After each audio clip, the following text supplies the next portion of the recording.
करुणानिधान भगवान श्री राम की करुणा सदैव आप लोगों के लिए कल्याण का सृजन करे, यह मेरी आंतरिक शुभकामना।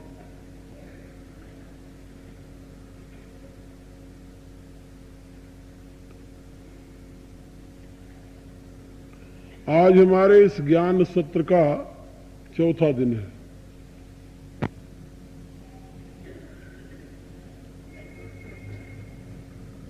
तीन दिनों तक आप लोगों ने बहुत सी बातें मेरे से सुनी है।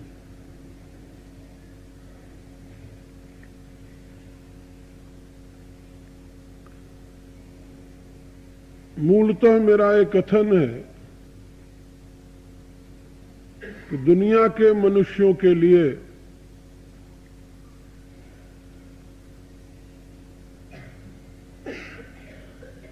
सुख और शांति का संपादक भारतीय ऋषियों द्वारा अन्वेषित अनुभूत ब्रह्मवाद है।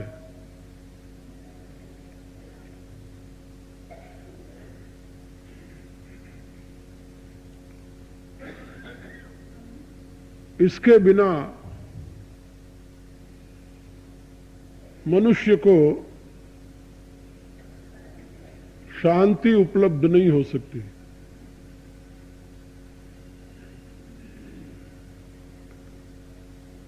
भौतिकवाद को भारत में कई बार आजमाया गया,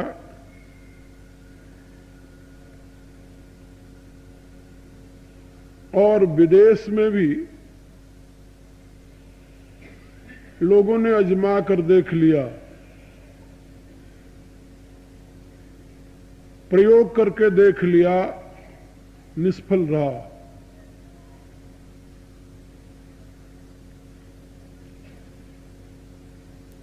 काल्पनिक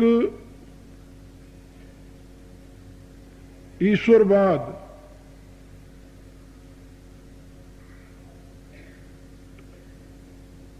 पश्चिम में पूंजीवाद को जन्म दिया। उससे भी वहां के लोग त्रस्त हैं। सुख और शांति का तमाम साधन होते हुए भी वे उससे वंचित हैं।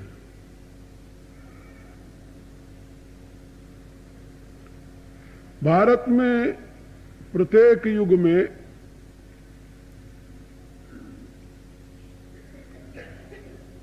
ब्रह्मवादी ऋषियों ने ब्रह्म विद्या के प्रकाश में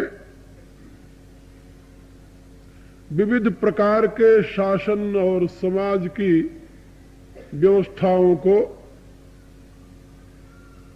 जन्म देते हुए यहां के जीवन में अक्षय सुख और परम शांति का मार्ग प्रशस्त किया है।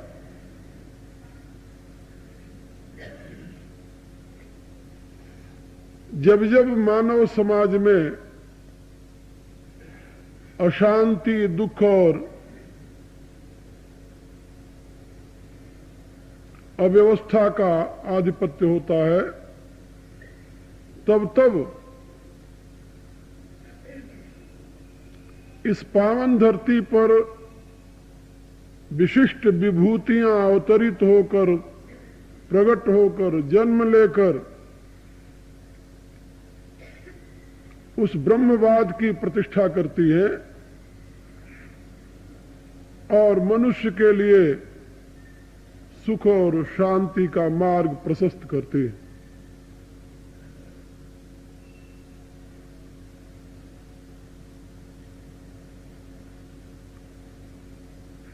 ब्रह्मवाद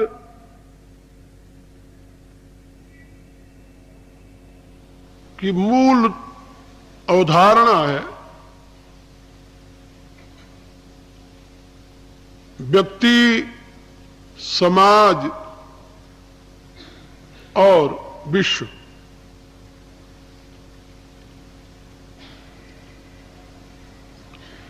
व्यक्ति समाज का अंग है, समाज विश्व का अंग है। विश्व एक अद्वितीय परम सत्ता की अभिव्यक्ति मात्र है। इसके विषय में वेद में, उपनिषद में, गीता में, रामायण में, भागवत में कोई ऐसा हमारा धर्म ग्रंथ आपको नहीं मिलेगा जिसमें इसकी पूर्ण विवेचना प्रस्तुत न की गई हो। विभिन्न रूपों में इसकी व्याख्या है।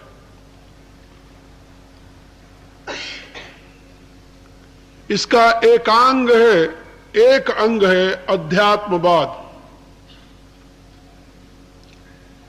और अध्यात्मवाद से संबंधित विद्या को अध्यात्म विद्या कहा गया। इसका दूसरा अंग है अधिदैववाद। अधिदैववाद की विद्या को आधिदैविक विद्या कहा गया है। और इसी प्रकार से इसका तीसरा अंग है अधिभूतवाद। अधिभूतवाद को गीता में भगवान ने राज विद्या कहा है, और उपनिषदों में भी इसी प्रकार से उसकी मीमांसा, उसकी व्याख्या में उपलब्ध होती है। जो व्यष्टि में है वही समाज में है, वही विराट में है। वेद में इसके लिए शब्द आया है विराट, राट और व्यष्टि, व्यक्ति।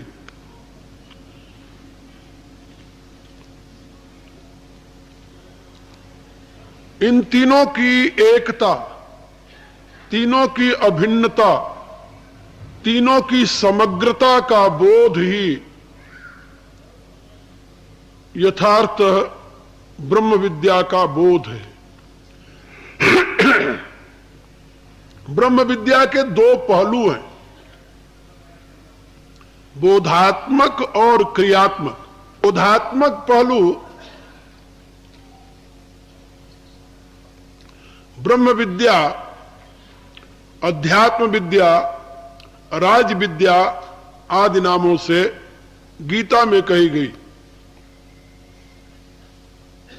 और क्रियात्मक पहलू को एक शब्द कहा गया उसके लिए, योग विद्या।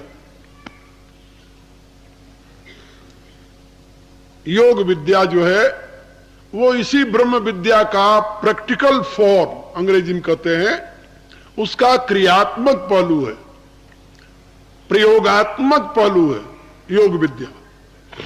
बिना योग विद्या के न तो अध्यात्म विद्या का यथार्थ बोध हो सकता है, न राज विद्या का यथार्थ बोध हो सकता है, और न तो ब्रह्म विद्या का यथार्थ बोध हो सकता है।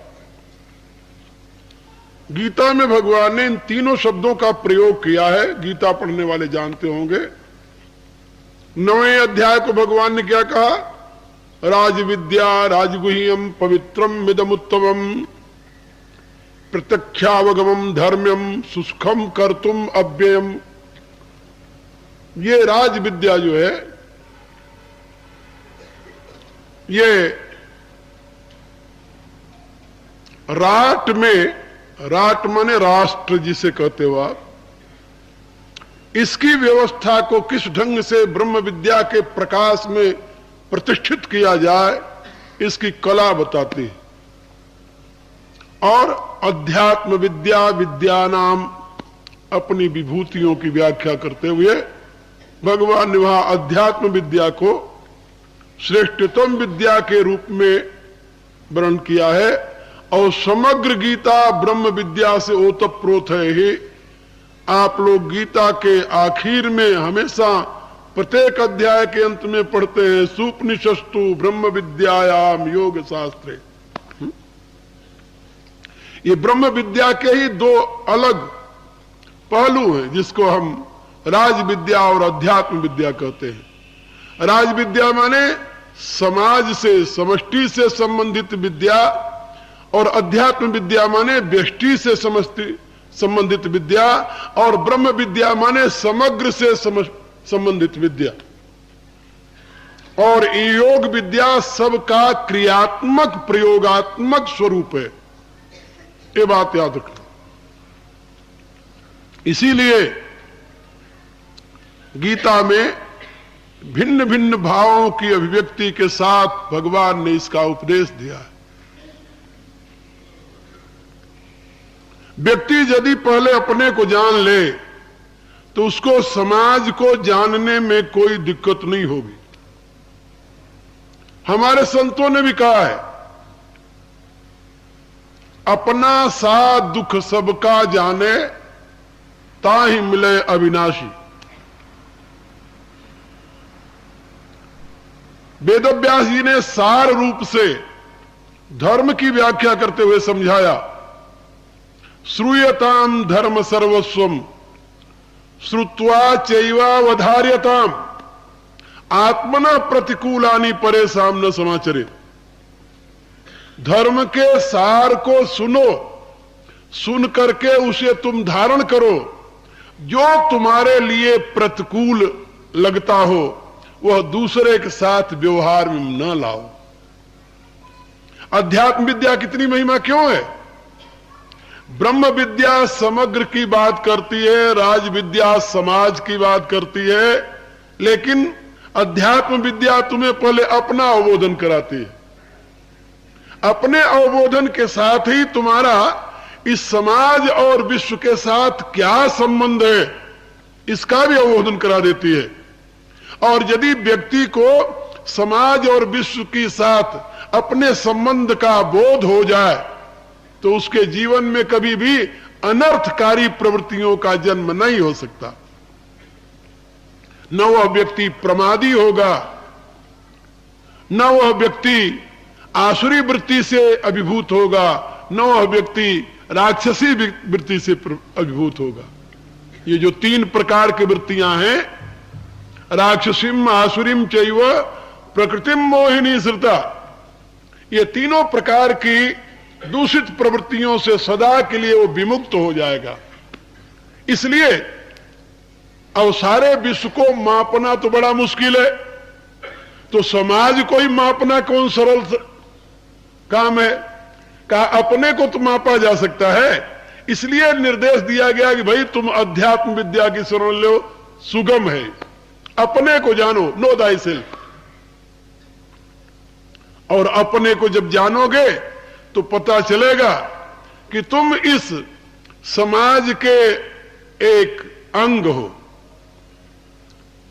पश्चिम की विचारधारा ने बताया कि मनुष्यों के समूह का नाम समाज है, लेकिन इस ब्रह्म विद्या ने आपको क्या सिखाया? मनुष्यों के समूह का नाम समाज नहीं है। कहा तो फिर कहा व्यक्ति तो समाज की उपलब्धि व एक अंग है। व्यक्ति से समाज नहीं बना है, समाज से व्यक्ति बना है। ये वैदिक विज्ञान की विशिष्टता है। समाज किससे बना? विराट से। विराट से समाज, समाज से व्यक्ति।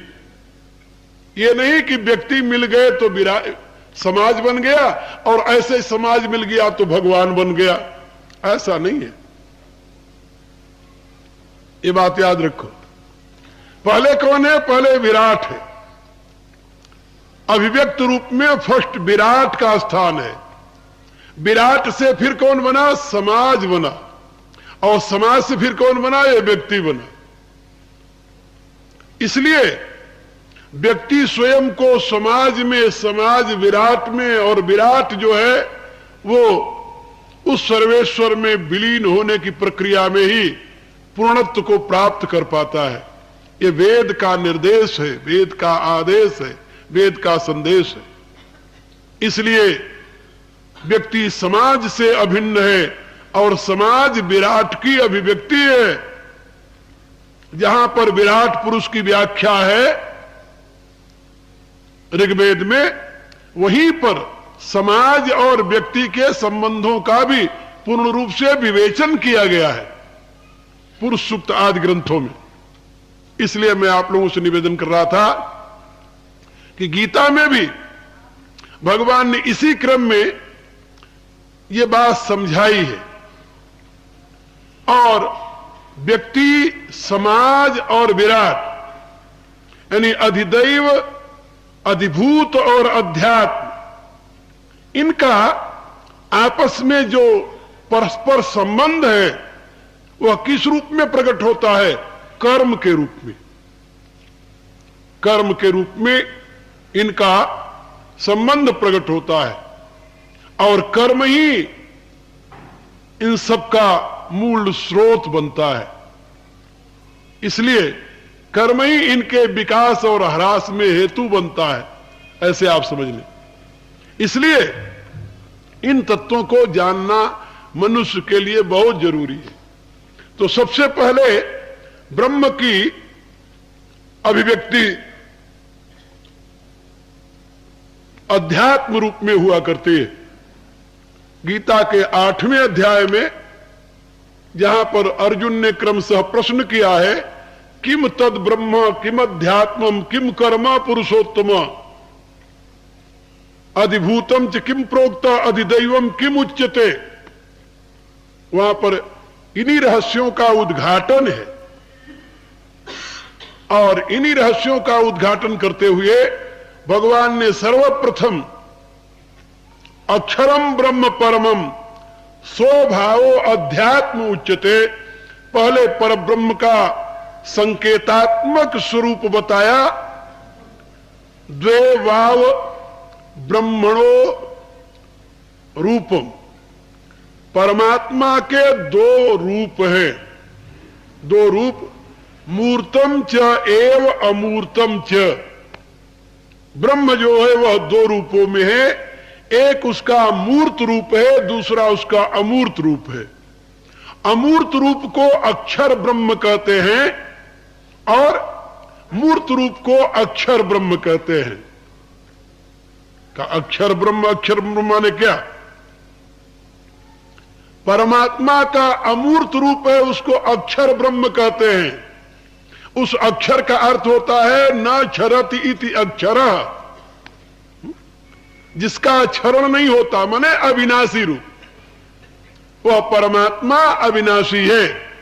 और मूर्त रूप को क्या कहते हैं? अक्षरम, पहले में अ नए समास के रूप में प्रयोग होता है। अक्षरम न क्षरति इति अक्षर, और दूसरे में अक्षरम। अक्षरम माने अक्ष माने आंख और रम माने रमाने वाला, आंखों को रमाने वाला, वो है अक्षरम। मूर्त रूप क्या है परमात्मा का? जो आंखों में रम जाए। आज हम गए थे श्रीनाथ जी का दर्शन करने। आपको सत्य कहता हूं, हम जानते हैं, आप भी जानते हो, सभी जानते हैं कि सामने जो मूर्ति है वो श्रीनाथ जी की मूर्ति है। श्रीनाथ जी स्वयं है कि नहीं है, ये अपनी अपनी भावना के ऊपर अवलंबित करता है। लेकिन मूर्ति श्रीनाथ जी की है, इसमें कोई संदेह नहीं है। लेकिन जिस समय उस प्रभु के श्री विग्रह के सामने गए तो बिना चाहे, बिना कहे, बिना इशारा किए इन आंखों ने अर्घ देना शुरू कर दिया। अर्घ तो आप समझ रहे हो, अर्घ देना शुरू कर दिया, बूंदे टपकने लगी। क्यों? कारण क्या? कहा वो अक्षरम है। इन आंखों को रमा लिया उसने, आंखें उसमें रम गई। ऐसे एक बार में वृंदावन में बिहारी जी की मूर्ति के सामने खड़ा था, जाकर के ज्यों का त्यों खड़ा रह गया। मेरे कुछ साथी महात्मा थे, दंडोत करने लगे, मैं खड़ा ही रहा बहुत देर तक। एक संत ने मुझे हिलाया, जानते थे मेरे स्वभाव को, हिलाया, अरे प्रणाम तो कर ले। मैंने वहां पर एक शेर कहा उनसे, दिल चाहता है झुककर सिजदा तुम्हें करूं, दिल चाहता है झुककर सिजदा तुम्हें करूं, काफिर हैं ये निगाहें पर झुकने नहीं देते। चाहता तो हूं कि प्रणाम करूं, लेकिन जब प्रणाम करूंगा तो ये निगाहें तुम्हारे स्वरूप से हट जाएंगी। ये बड़ी काफिर हैं, ये कहती नहीं प्रणाम नहीं करना, देखते रहो क्या कहा जाए। इसलिए प्रभु का जो श्री विग्रह है वो है अक्षरम। अक्षरम के दो भेद हैं, विराट और विभूति। अक्षरम के आंखों के रमाने वाले प्रभु के स्वरूप के दो भेद हैं। कौन कौन? विराट और विभूति। जो विभूति को देखकर पहचानते नहीं, उनकी आकांक्षा होती है कि हम विराट को देख ले। सत्य कहता हो, ये जो अभ्यास है, ये जो साधना है, ये क्या है? ये सही माने में विराट की अनुभूति का एक रास्ता है। इसी से विराट की अनुभूति होती है। समाधि की उच्चतम अवस्था में क्या होता है? विराट की अनुभूति। समाधि में क्या होता है भाई? दिव्य दृष्टि की प्राप्ति।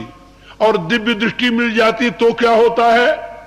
विराट का दर्शन, और तो कुछ नहीं होता। इसीलिए अर्जुन ने जब कहा कि प्रभु ये जो आप बता रहे हो कि मैं ये हूं, मैं ये हूं, मैं ये हूं, अरे उसको यदि मुझे पात्र जानो, मानो, तो मुझे दिखा दो ना। क्योंकि व्यक्ति की ये लालसा होती है कि एक बार मुझे विराट की झांकी मिल जाए, मैं देख तो लूं विराट कैसा है। लेकिन ये आंखें, भगवान कहते हैं नहीं, इन आंखों से तू नहीं देख सकता। जो विभूति है उसको तुम इन आंखों से देख सकते हो, लेकिन जो विराट है उसको देखने में ये आंखें कमजोर हैं। इनकी फ्रीक्वेंसी जो है, अंग्रेजी में कहते हैं साइंटिफिक लैंग्वेज में, इनकी फ्रीक्वेंसी उतनी नहीं है कि उसको देख सके, पकड़ सकें। कहा तो फिर कहा दिव्यम ददामि ते चक्षु, अब मैं तुम्हें वो दृष्टि देता हूं जिससे तुम विराट को देख सको। और जो पूरा विराट को देखने लगा तो चीख पड़ा। यू कैन सी ओनली विराट सम एक्सटेंट, नॉट कंप्लीटली। क्या अर्जुन ने पूरा विराट देख लिया था? ना ना, उसकी तो आंखें बंद हो गई और वो चीख पड़ा कि नहीं, आख्या ही में को भगवान उग्र रूपो,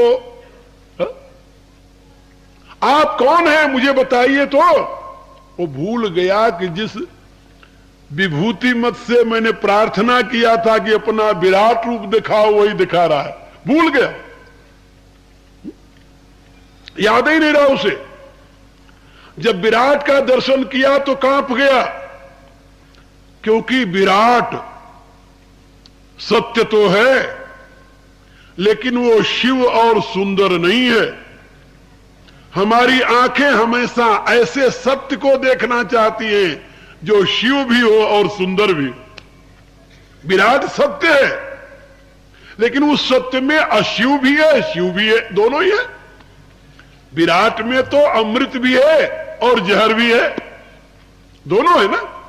उसमें केवल शिव शिव नहीं है, उसमें अशिव भी है, शिव भी है, और सुंदर भी है, असुंदर भी है। लेकिन मनुष्य की आदत यह है कि कि अपने असुंदर को आवृत करके हमेशा सुंदर कोई अभिव्यक्त करता है।